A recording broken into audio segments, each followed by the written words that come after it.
Welcome to top player institute. हम लोग आज पढ़ेंगे वर्णमाला और ये वर्णमाला का पार्ट 2 है। पार्ट 2 में हम लोग व्यंजन को पढ़ने वाले हैं।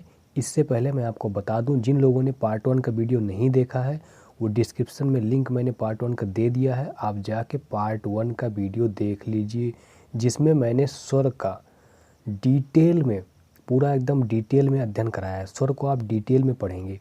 आप उसके लिए पार्ट 1 को देख लीजिए और जब आप पार्ट 1 को देख लेंगे तो आपको ये पार्ट 2 वाली वीडियो जिसमें हम व्यंजन और अयोगवाह वगैरह पढ़ेंगे, ये सारी चीज़ें आपको ज़्यादा समझ में आएगी। बस पार्ट 1 और पार्ट 2 में वर्णमाला को ख़त्म कर दिया जाएगा। इससे बाहर आपको क्वेश्चन देखने को नहीं मिलेंगे। इसके अलावा हम एक पार्ट और लेकर आएंगे, पार्ट 3 इसका वर्णमाला का। इसमें केवल और केवल क्वेश्चन आंसर होगा, यानी कि Q&A आप इसे कहते हैं, क्वेश्चन आंसर।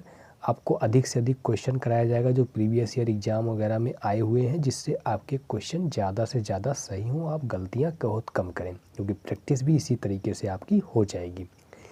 तो हमारे चैनल का नाम है टॉप प्लेयर इंस्टीट्यूट, आप इसे सब्सक्राइब भी कर लेना। तो हम लोग पढ़ रहे हैं व्यंजन को। तो व्यंजन के बारे में क्या है कि ये हमेशा की बात करें तो हमेशा जो है स्वर की सहायता से बोला जाता है। व्यंजन को बिना स्वर की सहायता से हम बोल ही नहीं सकते, लिख ही नहीं सकते, असंभव है बिना स्वर की सहायता से। यानी कि प्रत्येक व्यंजन के उच्चारण में आ स्वर जरूर मिला होगा और आ के बिना व्यंजन का उच्चारण संभव नहीं है। आ के बिना आप कल्पना नहीं कर सकते कि व्यंजन को उच्चारित कर पाएंगे। जैसे हम लिखते हैं एक का हमारा क्या है, व्यंजन है, लेकिन जब हम इसे तोड़ते हैं तो का ओरिजिनल रूप ये का में हलंत लगा हुआ होता है प्लस आ, इस प्रकार से आता है। तो आ हमारा क्या है, आ हमारा है स्वर। कोई सा भी आप व्यंजन ले लीजिए, वो बिना स्वर के आप बोल पाए ऐसा हो ही नहीं सकता, ऐसा कभी नहीं होगा, क्योंकि स्वर के साथ ही व्यंजन को हम उच्चारण कर सकते हैं। परंपरागत रूप से जो व्यंजनों की संख्या है वो 33 मानी गई है। आप एग्जाम में 33 ही लगाएंगे। द्विगुण व्यंजन ड और ढ को जोड़ देने पर इनकी संख्या 35 हो जाती है। ये 35 हो जाती है, लेकिन एग्जाम में क्वेश्चन पूछता है तो आपको 33 ही लगाना है, यही आंसर सही होगा और इसी पे आपको नंबर मिलेगा। ठीक है, उसी चीज़ को हमने यहाँ पे लिख दिया है कि हिंदी वर्णमाला में व्यंजनों की संख्या कितनी होती है, 33। हमने खास तौर पे यहाँ पे लिख दिया जिससे आप ध्यान दें, गलतियाँ ना करें। तो हिंदी वर्णमाला में व्यंजनों की संख्या 33। अब तो रही ये व्यंजन की बात, अब हम कर लेते हैं व्यंजन का वर्गीकरण। इससे पहले हमने स्वर का वर्गीकरण किया है पार्ट 1 में, उसे बहुत ही डिटेल से पढ़ा है। स्वर को 7 प्रकार से बांट के पढ़ा है। इसी प्रकार से अब व्यंजन का वर्गीकरण करेंगे। तो ये व्यंजन को हम 3 प्रकार से डिवाइड करेंगे। जैसे कि अगर हम उनकी बात करें तो पहला हमारा आता है स्पर्श व्यंजन, और दूसरा है अंतस्थ व्यंजन, तीसरा है ऊष्म या संघर्षी। दोनों एक ही अर्थ के अलग अलग नाम हैं। तो ऊष्म कह लीजिए या संघर्षी कह लीजिए। तो ये जो हमारे स्पर्श हो गए, अंतस्थ हो गए और ऊष्म संघर्षी हो गए, इन तीनों को अब हम डिटेल में पढ़ने वाले हैं। इन तीनों को डिटेल में पढ़ेंगे और इनसे जो है एक भी क्वेश्चन छूटने वाला है नहीं आपका। तो व्यंजनों के वर्गीकरण में पहला हमारा जो आता है वो क्या है, व्यंजन के वर्गीकरण में पहला है स्पर्श व्यंजन। स्पर्श व्यंजन, तो स्पर्श व्यंजन के बारे में आप जान लीजिए। मुख्य बातें क्या है कि जिन व्यंजनों का उच्चारण करते समय हवा फेफड़े से निकलते हुए मुंह के किसी स्थान विशेष, कंठ, तालु, मूर्धा, दांत या होठ का स्पर्श करते हुए निकले। पहली बात तो आप ये समझ लीजिए, आप हवा को बाहर निकालेंगे तभी आप कोई ध्वनि बोल सकते हैं। अगर आप सोचिए कि हम हवा बाहर ना निकालें, हवा को अंदर खींचें, सांस लेते हुए कोई ध्वनि निकाल लें, तो ऐसा संभव नहीं है। आपको बोलने के लिए, ध्वनि निकालने के लिए हवा को बाहर करना ही पड़ेगा। आप बाहर हवा करते समय ही बोल पाएंगे, कोई भी ध्वनि आप बोल पाएंगे। तो वही बातें इसमें कह रहा है, जब आप बोलते हैं स्पर्श व्यंजन में, तो ये जो हमारी हवा निकलती है उच्चारण करते समय फेफड़े से, वो मुंह के किसी विशेष स्थान, जैसे कंठ हो गया, तालु हो गई, मूर्धा, दांत, होठ, इनमें से किसी भी स्थान को स्पर्श करती है। इसीलिए इसका नाम पड़ा है स्पर्श व्यंजन। इसीलिए इसका नाम पड़ा है स्पर्श व्यंजन। स्पर्श व्यंजन नाम इसीलिए पड़ा है।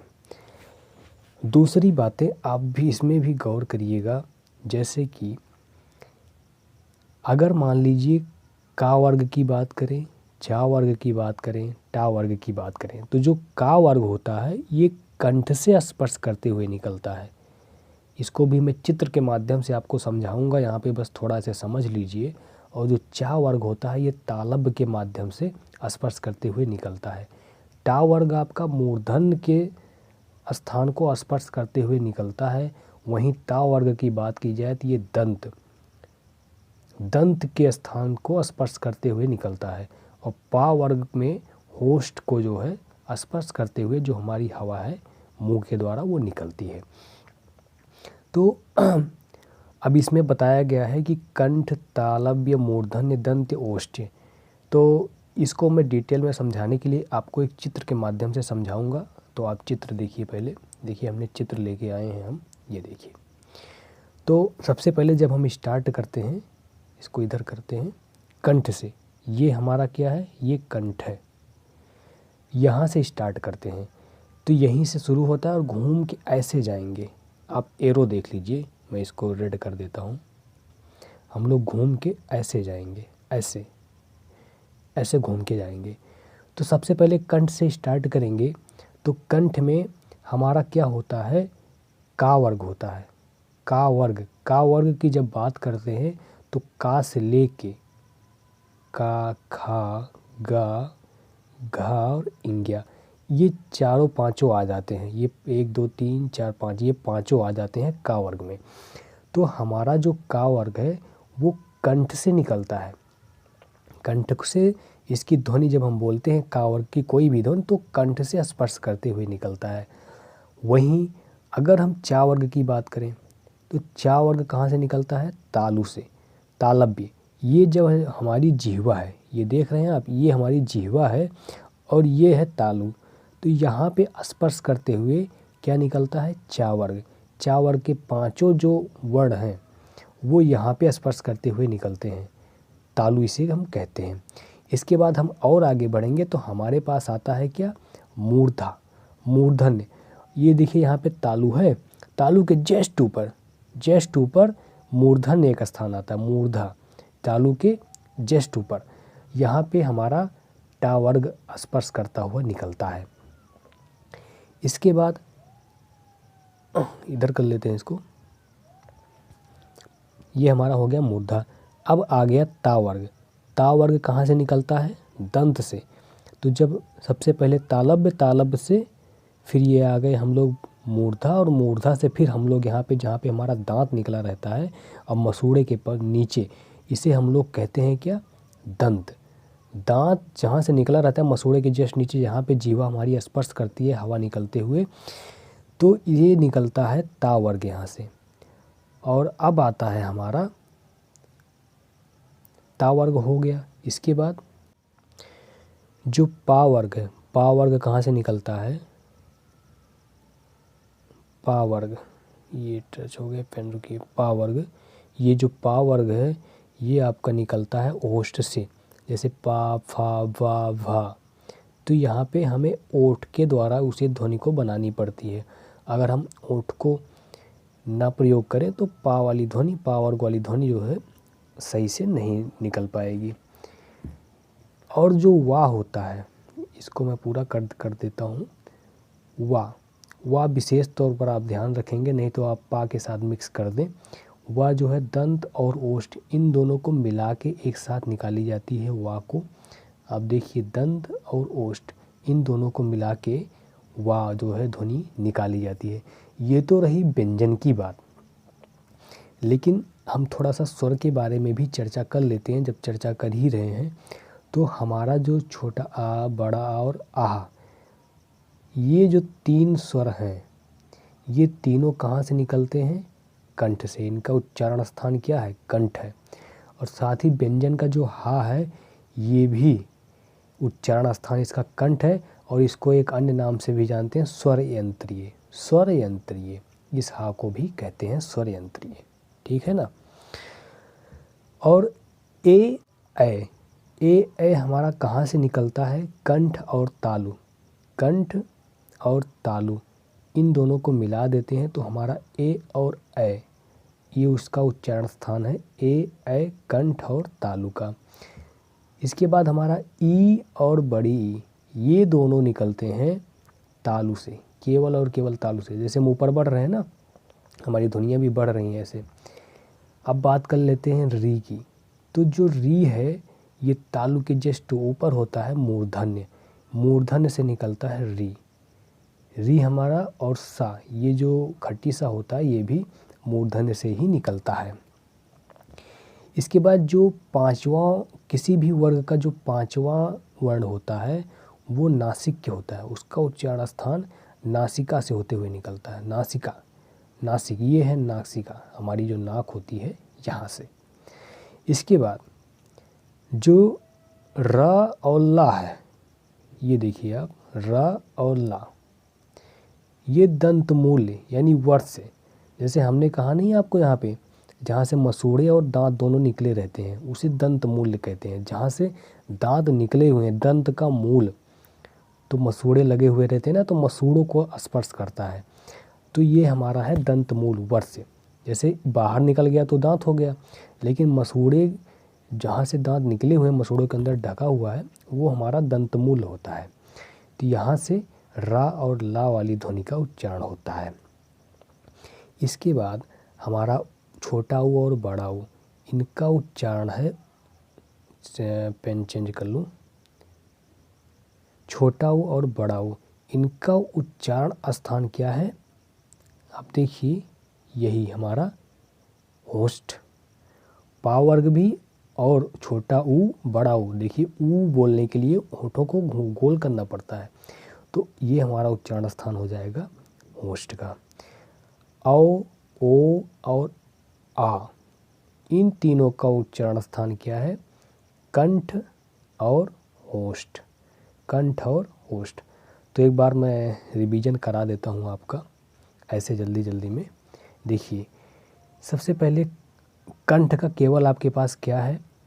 आ और आहा, यानी कि जो आ से बना है वो सारे जो है शुरुआत के तीन कंठ से हैं, और का वर्ग भी कंठ से है और हा भी आपका कंठ से है।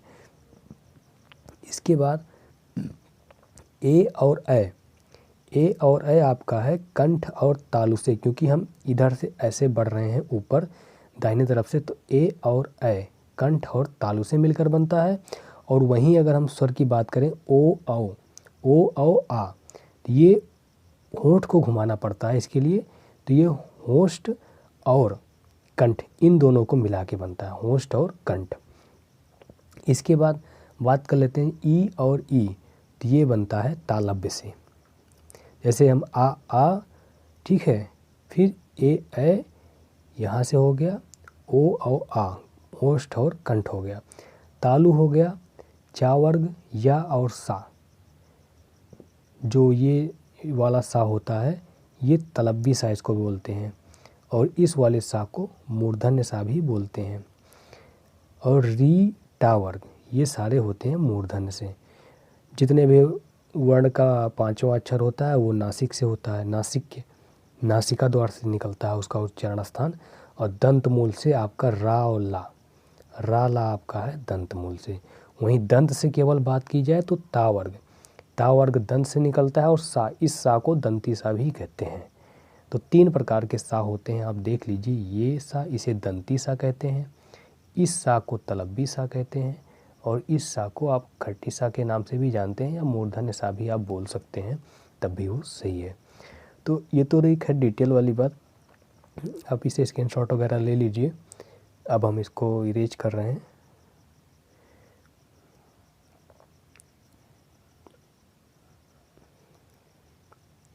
ये देखिए, जो हमने आपको बताया था उच्चारण स्थान वाली बात, आप पहले इसे समझ लीजिए। वर्णमाला में अगर हम लिखते हैं वर्णों को, तो ये ऐसे इसको लाइन बना देते हैं हम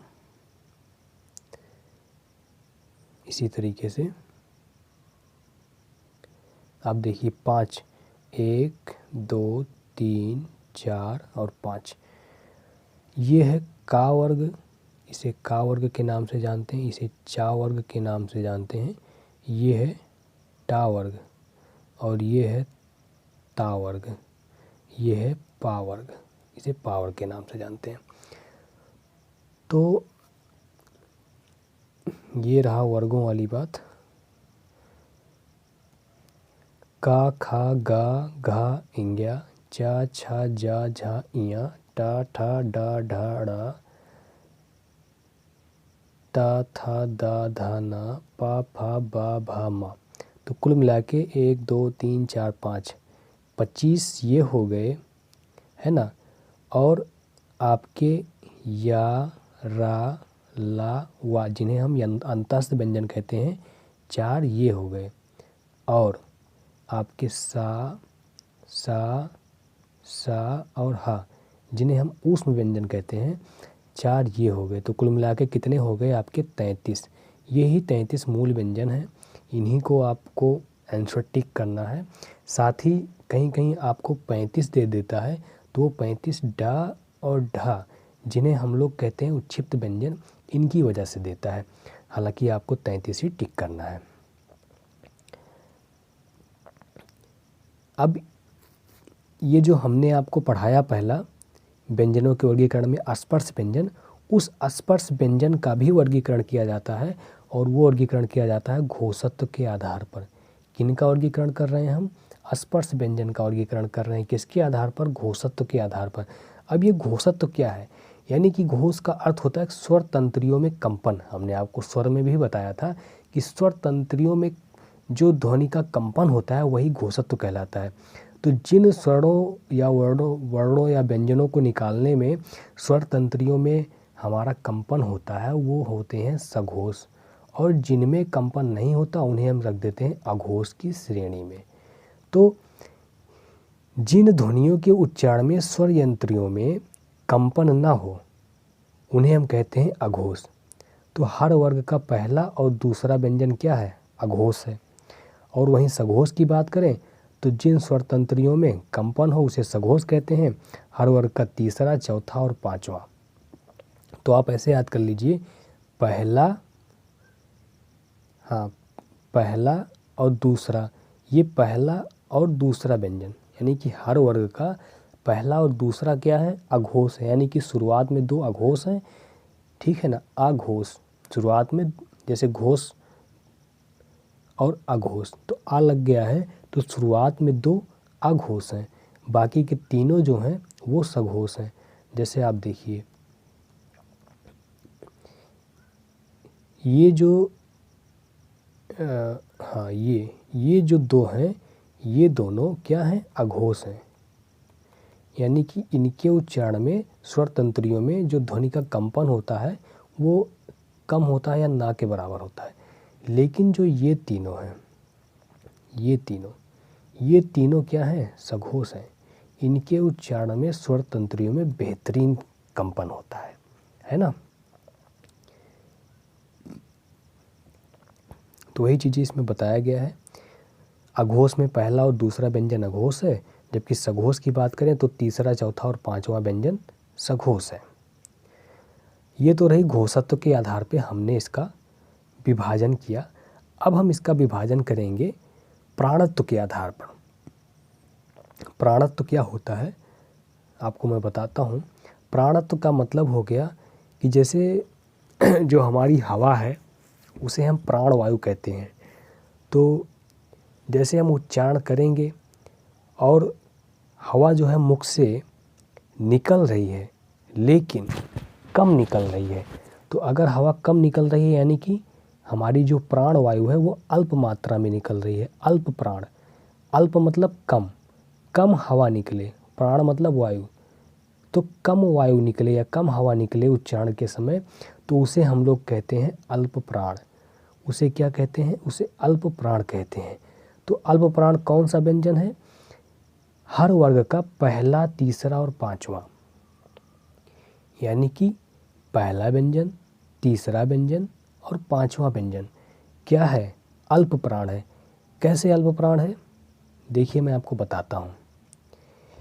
क्योंकि जैसे हमने सांस ले ली, सांस ले लिया और एक सांस में मान के चलिए हम 2 वर्ण बोलते हैं, तो तो जैसे हमने बोला, एक बार सांस लिया, चा और छा बोला, तो जो हमारा चा है ये पहला हो गया, छा दूसरा हो गया, और जा तीसरा हो गया, और झा चौथा हो गया, इया पांचवा हो गया। हाँ, इया पांचवा हो गया। तो अब देखिए मैं यहाँ पे कर रहा हूँ, आपका पहला, तीसरा, पांचवा, ये जो पहला, तीसरा, पांचवा जो विषम है, क्योंकि अल्प मतलब कम है, तो आप अल्प को विषम से बना लीजिए। तो जो विषम वाला है वो हमारा अल्प प्राण है। और महाप्राण मतलब अधिक, महा मतलब अधिक होता है, प्राण मतलब वायु, तो अधिक वायु निकले उसे कहते हैं महाप्राण। तो जिन व्यंजनों के उच्चारण में मुख से अधिक हवा निकले, उस व्यंजनों में हकार, हा की ध्वनि विशेष रूप से सुनाई देती है। और इस प्रकार के कौन से व्यंजन होते हैं? सभी वर्गों का दूसरा और चौथा व्यंजन, यानी कि जो सम वाले हैं वो सम वाले क्या कहलाते हैं? महाप्राण, है ना। अब इन्हीं को हम डिटेल में जैसे यहाँ पे जानेंगे। यहाँ पे आप देखिए, अघोष, अघोष, जो पहला वर्ग है और दूसरा वर्ग है ये अघोष है, लेकिन तीसरा वर्ग, चौथा वर्ग, पांचवा वर्ग, तीनों क्या है? तीनों सघोष है। ये तो अघोष सघोष हो गया। अल्प प्राण पहला वर्ग, दूसरा वर्ग और पांचवा वर्ग, पहला वर्ग, तीसरा वर्ग और पांचवा वर्ग, ये है अल्प प्राण। और महाप्राण की बात की जाए तो दूसरा, ये देखिए दूसरा सम वाला और चौथा सम वाला, तो दूसरा और चौथा ये सभी क्या हैं? ये महाप्राण हैं। बाकी सब जो हैं, जो बच रहे हैं वो क्या है? वो अल्प प्राण हैं। इनका वर्गीकरण भी मैंने कर दिया है। जो का वर्ग है आपका कंठ से है, और आपका जो चा वर्ग है ये तालु से है। वहीं टा वर्ग आपका कैसे है? मूर्धा से। दंत से, दांत से कौन सा है? ता वर्ग। ये पूरा ता वर्ग जो है ये दंत है। और ओष्ठ का उच्चारण स्थान कौन सा है? पा वर्ग। पा वर्ग का उच्चारण स्थान क्या है? ओष्ठ है। तो आप लोग इसे समझ रहे होंगे। अब आगे बढ़ते हैं हम। एक चीज़ आप ये भी नोट कर लीजिएगा, जो चा वर्ग होता है इसे स्पर्श संघर्षी भी कहा जाता है। क्वेश्चन पूछता है एग्जाम में कि स्पर्श संघर्षी किसे कहते हैं, तो चा वर्ग को स्पर्श संघर्षी भी कहते हैं। आगे बढ़ते हैं। अब दूसरे नंबर पे आता है अंतस्थ व्यंजन। हमने वर्गीकरण किया था, तो नंबर फर्स्ट पे क्या हमें मिला था? नंबर फर्स्ट पे स्पर्श व्यंजन था और दूसरे नंबर पे है अंतस्थ व्यंजन। अब अंतस्थ व्यंजन के बारे में जानते हैं। जिन वर्णों का उच्चारण पारंपरिक वर्णमाला के बीच अर्थात स्वरों व व्यंजनों के बीच रहता है, तो ये जो आपका अंतस्थ व्यंजन या, रा, ला, वा है, इसका उच्चारण कहाँ रहने वाला है? स्वर और व्यंजन के बीच में। स्वर और व्यंजन के बीच में स्थित हो उसे कहते हैं अंतस्थ व्यंजन। अंतस्थ का मतलब ही होता है बीच, बीच में स्थित हो अंतस्थ व्यंजन। तो जो हमारा या है, या का उच्चारण स्थान क्या है? तालव्य है, तालु है। हमने यहाँ ऊपर आपको बताया अभी वीडियो में पहले। तो या का उच्चारण स्थान तालव्य है। और रा का उच्चारण स्थान क्या है? दंत मूल यानी मसूड़ा, जिसे हम लोग कहते हैं वर्ष्य। दंत का दंत मूल मसूड़ा। रा का उच्चारण स्थान क्या है? वर्ष्य। और ला का भी उच्चारण स्थान वर्ष्य ही है। रा और ला इनका उच्चारण स्थान वर्ष्य है, लेकिन वा का उच्चारण स्थान क्या है? दंतोष्ठ। ऊपर का आपका दांत और निचला ओष्ठ, ठीक है। तो आप दंतोष्ठ ही याद रखिए, इतना ही पर्याप्त है।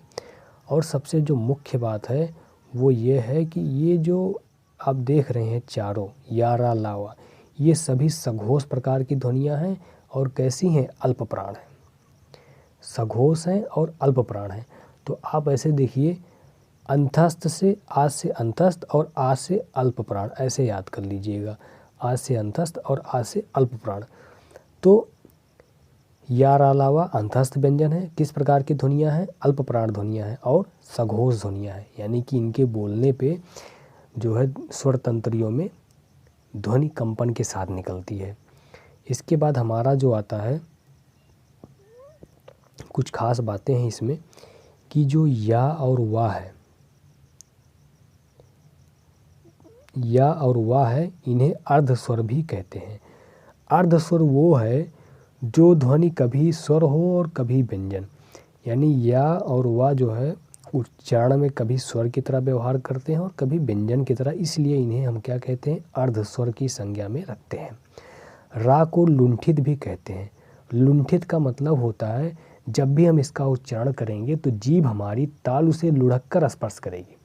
जो हमारी जिह्वा ऐसे है, ये हमारा जो ऊपर का तालु है इससे लुढ़कते हुए स्पर्श करेगी, इसलिए रा को लुंठित कहा जाता है। तीसरा है ला।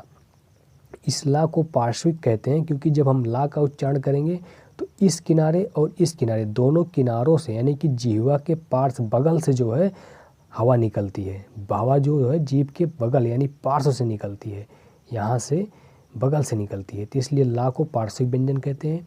एक बार आप फिर से देख लीजिए। या वा को कहते हैं अर्धस्वर, रा को लुंठित कहते हैं और ला को पार्श्विक भी कहते हैं। आगे बढ़ते हैं अब तीसरा हमारा आ जाता है ऊष्म या संघर्षी। जैसे हमने 3 प्रकार से डिवाइड किया था व्यंजन को, पहला था स्पर्श व्यंजन, दूसरा था अंतस्थ व्यंजन और तीसरा है ऊष्म संघर्षी। तो ऊष्म संघर्षी क्या होता है, जानते हैं इसके बारे में। जिन व्यंजनों का उच्चारण करते समय वायु मुख से किसी विशेष स्थान पर रगड़ या घर्षण करते हुए निकले और गर्मी पैदा करे, उसे ऊष्म संघर्षी कहते हैं। तो ऊष्म मतलब ऊष्मा या गर्मी पैदा करे, संघर्षी यानी घर्षण करते हुए। तो इसके नाम से ही आपको क्लियर हो गया, वो घर्षण करते हुए निकले और गर्मी भी पैदा करे, ऐसे जो है तो आप जान लीजिए वो ऊष्म संघर्षी। और ऐसे कितने हैं, 4 हैं। तीनों जो आपके सा हैं और हा, ये चारों ऊष्म संघर्षी हैं। और जो हमारा ये वाला सा है इसे हम तालु तलब्बी सा कहते हैं, तालब्य सा, हमने ऊपर आपको बताया था पहले वीडियो में ही, इससे थोड़ा पहले। और इस खट्टी सा को मूर्धन या मूर्धा सा भी कहते हैं, एग्जाम में क्वेश्चन पूछ लेता है। और ये दंती सा को, इस सा को दंती सा या वर्ष, दंत मूल मसूढ़ा, यानी कि जैसे ये आपका मसूढ़ा यहाँ से दांत निकला हुआ है तो ये जो होता है इसे वर्ष कहते हैं। और हा क्या है हमारा, हा स्वर यंत्रीय, स्वर यंत्र, ये कंठ के भीतर से निकलता है हा। हमने जब आपको का वर्ग पढ़ाया था और आ, बड़ा आ, उसी में आपको हा भी पढ़ाया था जो कि कंठ से था, कंठ से उसका उच्चारण स्थान होता था।